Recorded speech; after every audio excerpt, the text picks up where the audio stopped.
Bismillahirrahmanirrahim. Assalamualaikum warahmatullahi wabarakatuh. Semuanya selamat pagi ya. Pada pertemuan kali ini dengan saya ya, kemarin di pertemuan 1 sudah diberikan pengantar undang-undang dan etika dengan Bu Desi. Di pertemuan kedua yaitu dengan saya mengenai asas etika farmasi. Masih ingat apa yang dimaksud dengan etika? Mungkin sudah disinggung ya pada pertemuan 1 bahwa etika itu berasal dari kata ethos ya, dari bahasa Yunani yang berarti adalah karakter, watak kesusilaan atau adat. Yaitu sering juga disebut dengan etika itu adalah etik gitu ya, sebagai atau berarti kebiasaan. Yaitu perilaku yang berhubungan dengan nilai kebenaran atau ketidakbenaran dalam kita melakukan sesuatu atau kita berperilaku. Begitu ya, itu yang disebut dengan etika. Yaitu benar atau tidak, nilai kebenaran atau ketidakbenaran dalam bertindak atau berperilaku. Itu yang disebut dengan etika. Kemudian, teori pengambilan keputusan etis. Di dalam teori pengambilan keputusan etis harus dilakukan melalui pemikiran yang mendalam. Kenapa? Karena objeknya adalah manusia, yaitu klien atau keluarga dan juga tenaga kesehatan, yaitu ada bidan, ada dokter, ada perawat, ada kita sendiri farmasis ya, serta sistem pelayanan kesehatan itu sendiri. Jadi, di dalam teori pengambilan keputusan yang etis harus dilakukan melalui pemikiran yang mendalam, karena objeknya adalah manusia. Agar farmasis dapat terlibat langsung dalam proses pengambilan keputusan, diperlukan hubungan yang baik antara klien, rekan kerja, maupun stakeholder sebagai penyedia layanan kesehatan. Menurut Shannon, ya, membagi dalam etik itu ada etik deontologis, etik konsekuensialisme, etik hak, dan intuisionalisme. Nanti akan kita bahas satu-satu ya, apa yang dimaksud dengan etik deontologis, konsekuensialisme, hak, dan intuisionalisme. Etik deontologis yang pertama. Deon gitu ya. Deon dari bahasa Yunani yang artinya adalah keharusan, kewajiban, prinsip.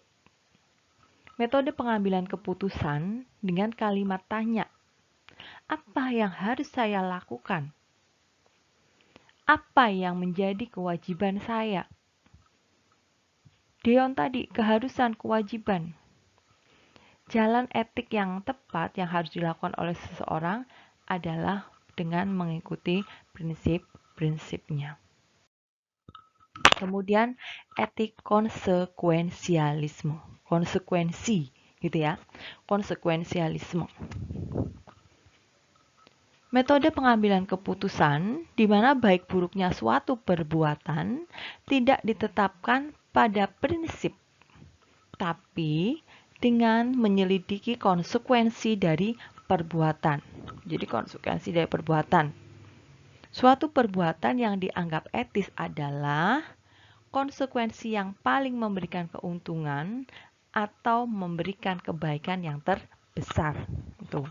Jadi kalau berdasarkan etik konsekuensi, yaitu mana sih etik yang dianggap paling memberikan keuntungan yang paling besar atau paling banyak gitu ya.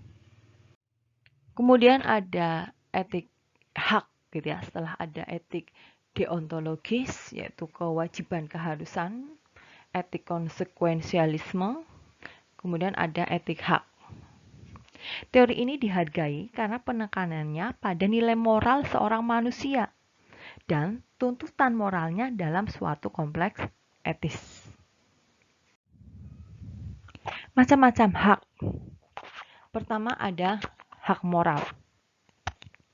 Hak moral berakar dari kodrat manusia serta martabatnya yang bersifat universal dan tidak dapat dibelokkan atau dialihkan. Ini hak moral, berakar dari kodrat manusia serta martabatnya. Kemudian ada hak legal, hak yang dirumuskan oleh hukum, undang-undang dan aturan legal. Ya, legal jadi harus dirumuskan oleh hukum, undang-undang, aturan. Hak ini berbeda pada kebudayaan yang berbeda dan dapat mengalami kualifikasi sosial.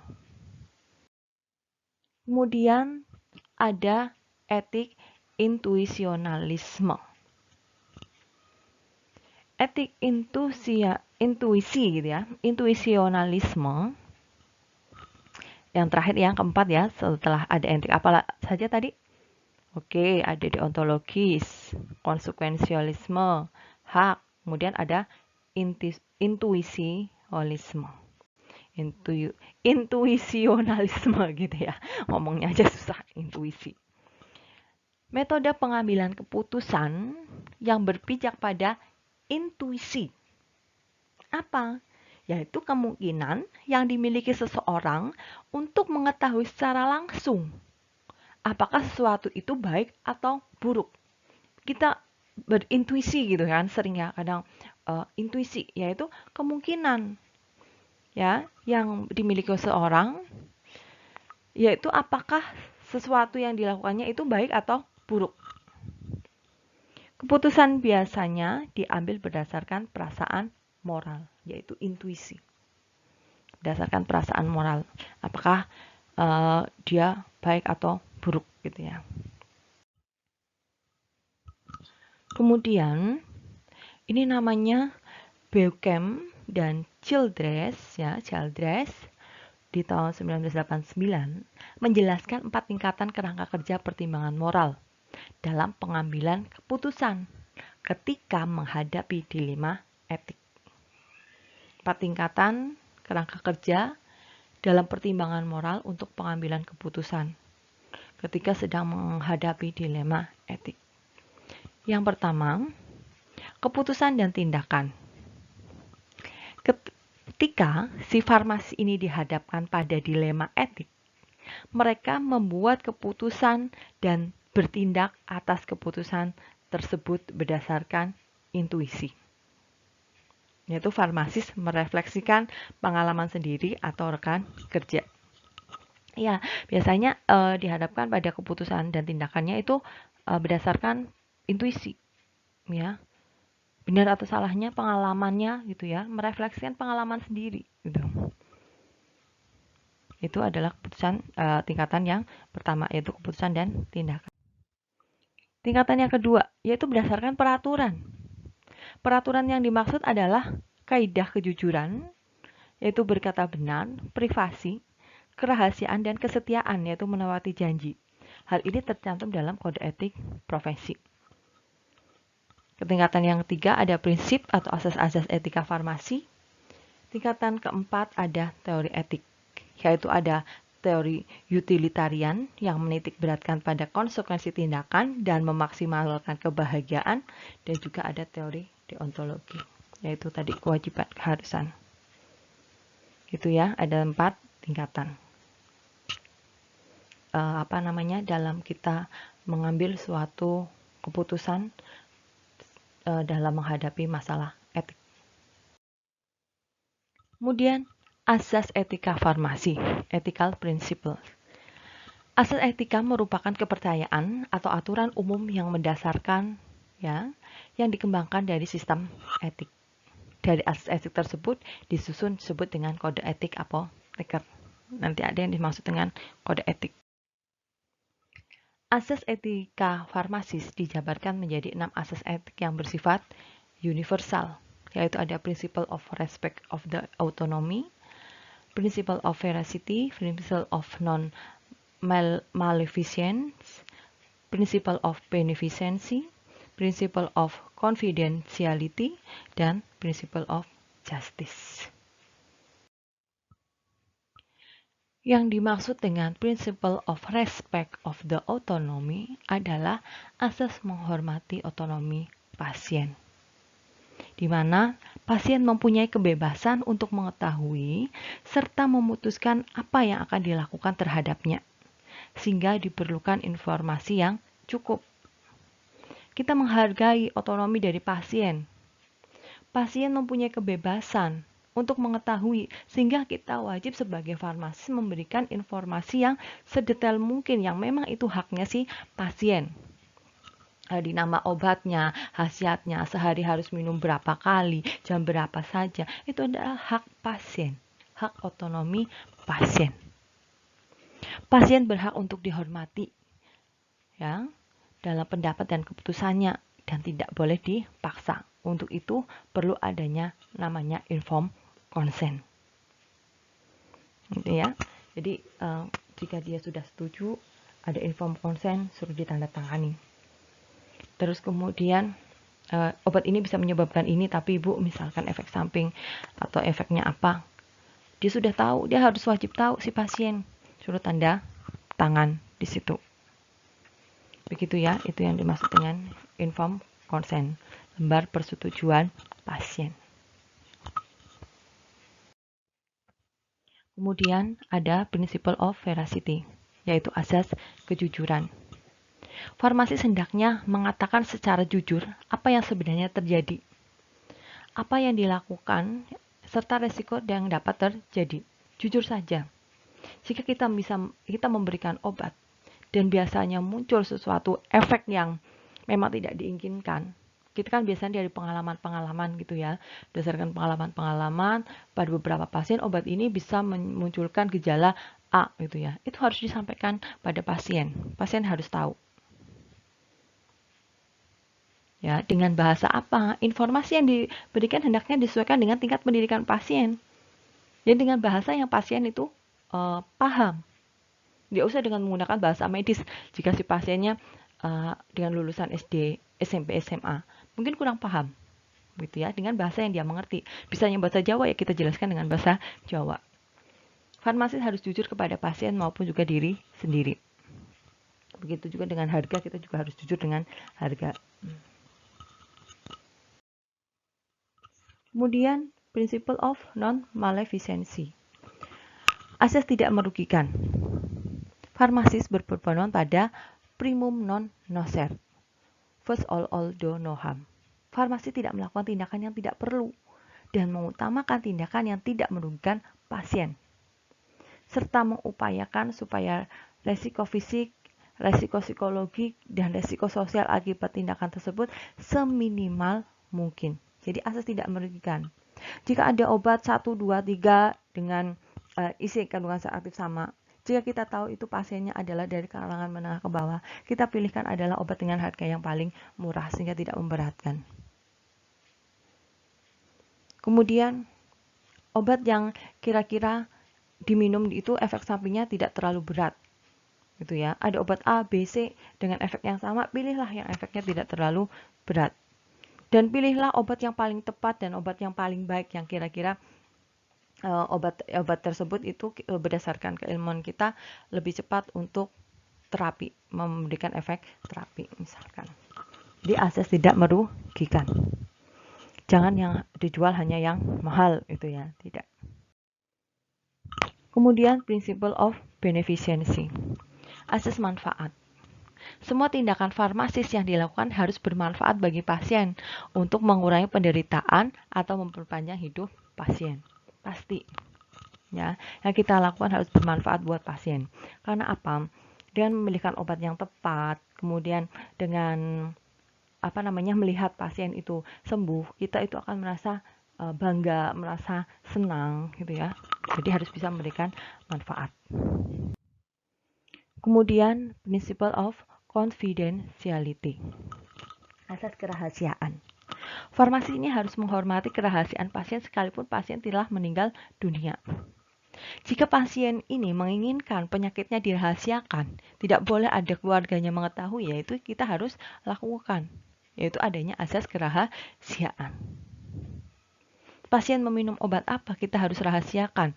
Pasien karena sakitnya A sehingga harus minum obat A, kita harus rahasiakan, ya kita harus rahasiakan. Kita harus menghormati, ya menghormati apa kerahasiaan dari si pasien, walaupun dia sudah meninggal dunia. Kemudian principle of justice, Yang terakhir ya, adalah asas keadilan. Tenaga kesehatan harus berlaku adil dan tidak berat sebelah waktu melayani pasien. Tidak ada berat sebelah. Oh, ini yang bayarnya umum, saya akan perlakukan lebih. Ini BPJS gitu ya. Oh, saya perlakukannya ya biasa-biasa saja. Tidak. Ini obat yang beli harganya mahal, saya akan perlakukannya lebih. Saya akan memberikan informasi yang lebih. Saya akan memberikan sendok takar misalnya. Tidak. Ya, semuanya perlakuannya sama, namanya asas keadilan. Ukuran baik dan buruk. Berdasarkan apa? Religiosisme, sosialisme, humanisme, altruisme, anarkisme, autisme, dan juga hedonisme. Religiosisme. Apa religiosisme? Aliran ini menyatakan bahwa apa yang diperintahkan Tuhan itu baik. Maka tindakan manusia yang melaksanakan perintah Tuhan dan menghindari larangannya adalah baik. Ya, ini kan kalau dari segi religiosisme. Jadi apa yang diperintahkan Tuhan, ya, menjalankan perintahnya, menjauhkan larangannya, itu adalah baik. Kemudian sosialisme. Aliran ini menyatakan bahwa masyarakat yang menentukan baik atau buruk tindakan manusia yang menjadi anggotanya. Sosialisme, masyarakat yang menentukan mana baik dan buruknya, masyarakat yang menilai. Apa yang dianggap oleh masyarakat baik bila dilakukan oleh anggota masyarakatnya sehingga dia menjadi dianggap baik. Jadi mengikuti apa yang ada di masyarakat itu dianggap baik. Ini adalah sosialisme karena dinilainya dari itu. Apa yang dianggap masyarakat baik, di situ kita dianggap baik. Humanisme. Aliran ini menyatakan yang baik adalah sesuai dengan kodrat dan derajat manusia. Kodrat dan derajat, yaitu tidak mengurangi atau menentang kemanusiaan dan HAM. Yang sesuai dengan kata hati nurani manusia yang bertindak. Ini adalah humanisme, yaitu sesuai dengan kodrat dan derajat manusia, tidak mengurangi atau menentang kemanusiaan dan HAM, sesuai dengan hati nurani. Altruisme, yaitu pandangan dan sikap hidup yang menaruh perhatian pada kebaikan, kesejahteraan, dan kebahagiaan orang lain. Perhatian kepada kebaikan, kesejahteraan, dan juga kebahagiaan orang lain, ini adalah pandangan si altruisme. Anarkisme. Manusia dan masyarakat mengetahui dan menentukan kebaikan dalam kehidupan tanpa menurut nilai etik yang dianut oleh si penguasa. Dalam menentukan baik atau buruknya tidak usah diatur oleh penguasa. Ini adalah anarkisme. Kemudian autisme. Sikap hidup di mana seseorang terserap oleh gagasan, pemikiran, pendirian, kehendak, dan gaya hidupnya sendiri tanpa memperhitungkan orang lain, masyarakat, dan sekitarnya. Ini adalah autisme. Sikap hidup di mana seorang terserap oleh gagasan, pemikiran, kehendak, dan gaya hidup sendiri tanpa memperhitungkan orang lain, masyarakat maupun sekitarnya, namanya autisme. Hedonisme. Kalau hedonisme adalah sebagai ukuran tindakan baik adalah hedon, yaitu kenikmatan dan kepuasan rasa. Bagi pengikut hedonisme, kepuasan dan kebahagiaan disamakan. Kebahagiaan yang menenangkan manusia merupakan hal yang baik. Itulah hedonisme. Kemudian ini slide terakhirnya ya. Hingga dalam asas etika farmasi, kita dalam bertindak itu harus tahu mana yang baik, mana yang benar. Itu. Dalam berperilaku sebagai farmasis terhadap teman sejawat, misalnya ada apotek A di sini, terus kemudian ingin membuka apotek di sebelahnya. Ingin buka apotek sebenarnya harus ada izin ke apotek sebelahnya yang sudah ada. Itu namanya etika. Tidak tiba-tiba langsung berdiri saja. Itu kan melanggar etika.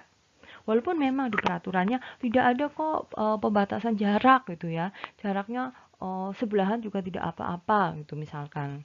Yang tidak diatur dengan jarak.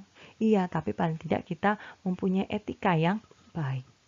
Paham ya? Bisa diterima untuk materi pada pertemuan kedua ini. Oke, terima kasih. Wassalamualaikum warahmatullahi wabarakatuh.